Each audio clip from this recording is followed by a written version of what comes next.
The rock demon of ice country.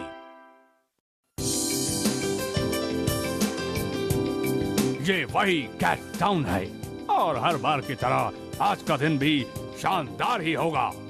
हैं? पर ये क्या?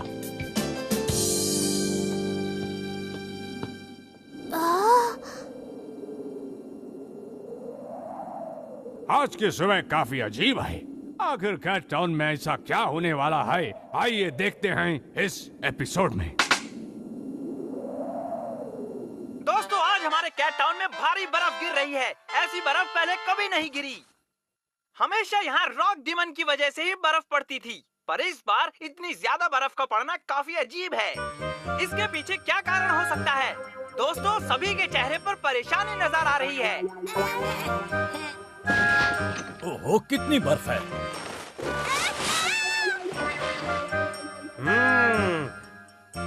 हाँ, समझ गया। अगर मैं उस रॉक डीमन को पकड़ लूं और ये स्नोफॉल रुकवा दूं, तब मैं जरूर मशहूर बन जाऊंगा। मुझे बहुत खुशी हो रही है कि स्कूल से छुट्टी मिल गई, पर मुझसे ये ठंड बिल्कुल बर्दाश्त नहीं हो रही है। तुमने ठीक कहा। मुझे लगता है रॉक डीमन में कुछ प्रॉब्लम है। वैसे सच कहूँ तो ये एक तरह का मौसमी बदलाव है। मेरे साथ आओ, चलकर इसकी बारीकी से जांच करते हैं।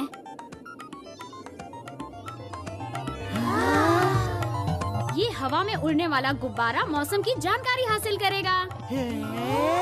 चलो इसे उड़ाते हैं, जिससे हमें इस खराब मौसम की जानकारी मिल सकती है।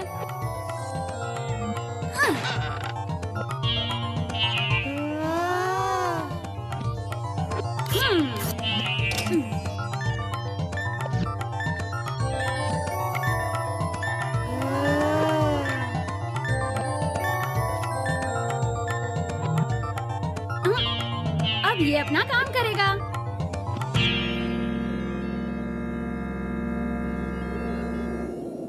तो आइस कंट्री यहाँ से शुरू होती है। इसका मतलब अब ठंड और बढ़ेगी। आखिर हम ये सब क्यों कर रहे हैं? हाँ, मैं तो ये सब मशहूर होने के लिए कर रहा हूँ। मुझे मशहूर बनना है।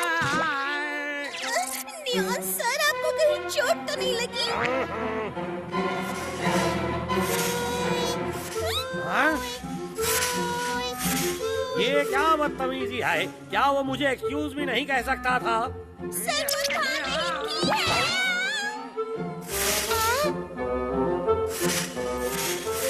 तुम दोनों ठीक तो हो? हाँ, मैं तो बिल्कुल ठीक हूँ। हाँ, तुम तो मुझे फी पेंगुइन जैसी दिखती हो। क्या तुम मेरे भाई के दोस्त हो?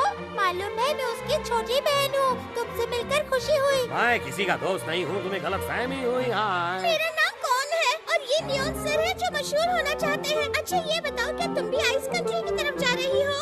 दरअसल मेरे भाई को बहुत तेज बुखार हो गया है। बुखार है तो इसमें क्या बड़ी बात है? दरअसल मेरा भाई किसी भी कीमत पर हो प्रीस्ट का स्टूडेंट बनना चाहता था, तो हो प्रीस्ट ने उससे बहुत मुश्किल सवाल पूछा।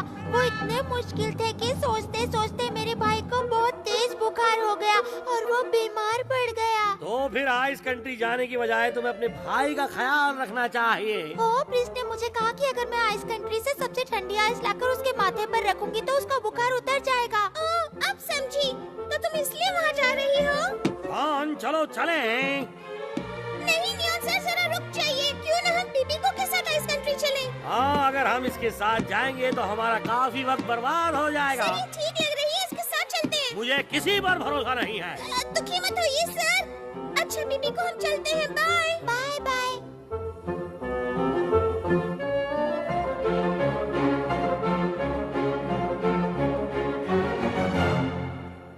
हाँ, आखिर वो रॉक डीमन कहाँ गायब हो गया है? पता नहीं सर, जरूर यहीं कहीं छुपा होगा।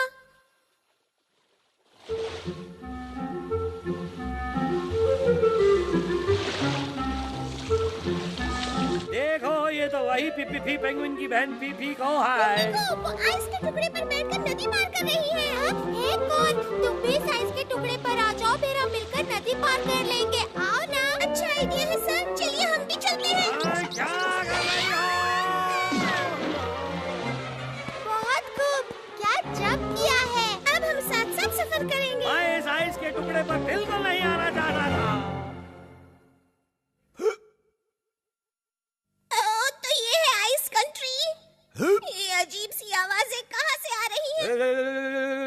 कितनी ठंड है, पर मुझे सबसे मशहूर बनना है कौन। चलो जल्दी से अपना काम करें। ठीक है नियॉन सर, पर इनमें से सबसे ठंडी आइस कौन सी है? वो सब छोड़ो, पहले हमें रॉक डीमन को ढूंढना है। सर, मशहूर होने के लिए छोटे मोटे काम करना भी जरूरी होता है। शायद, पर हम सबसे ठंडी आइस ढूंढेंगे कैसे? यहाँ तो सब कुछ एक जैसा ही है। अगर हम कोशिश करेंगे तो जरूर मिल जाएगी। मुझे कुछ समझ में नहीं आ रहा कि तुम क्या कह रहे हो। सर शांत हो जाइए, इतनी ठंड ना कभी भी हाई हो जाएगा। आओ देखो, यही रॉक डीमन है कौन। जल्दी कैमरा लेकर आओ, इसकी फोटो खींचो।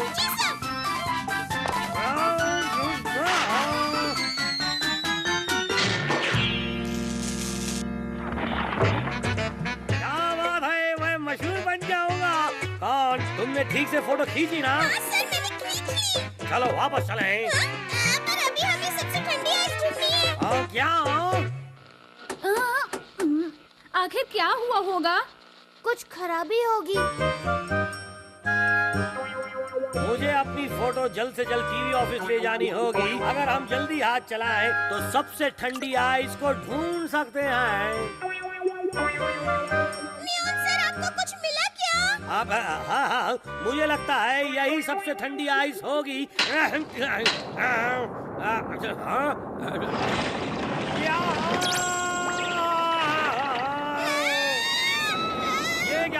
ये असली रॉक डीमन है। अब मैं क्या करूं? मुझे नींद से उठाने की हिम्मत किसने की?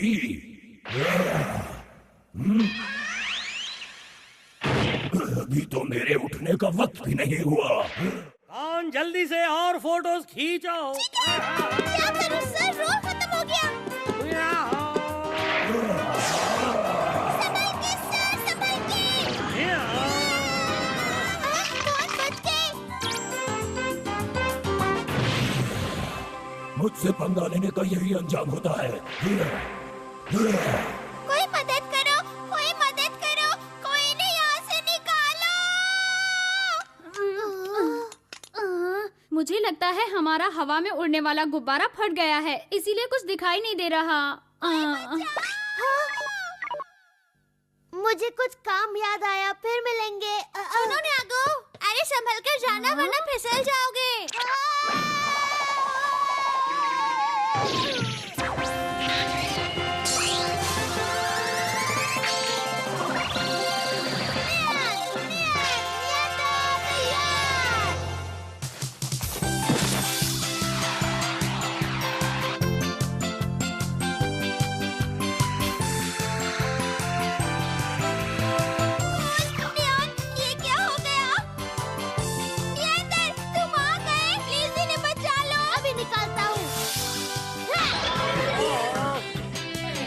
तुम्हारा बहुत बहुत शुक्रिया नियॉन्जर। कौन, तुम ठीक हो?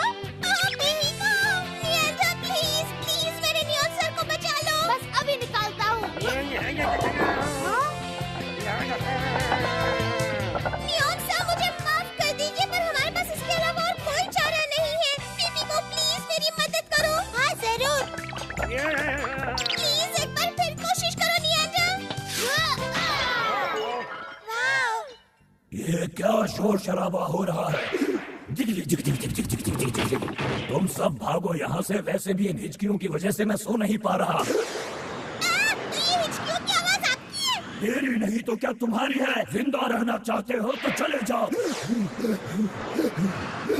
ये मैं सहन नहीं कर सकता। मैं रोकूंगा तुम्हारी हिचकियाँ।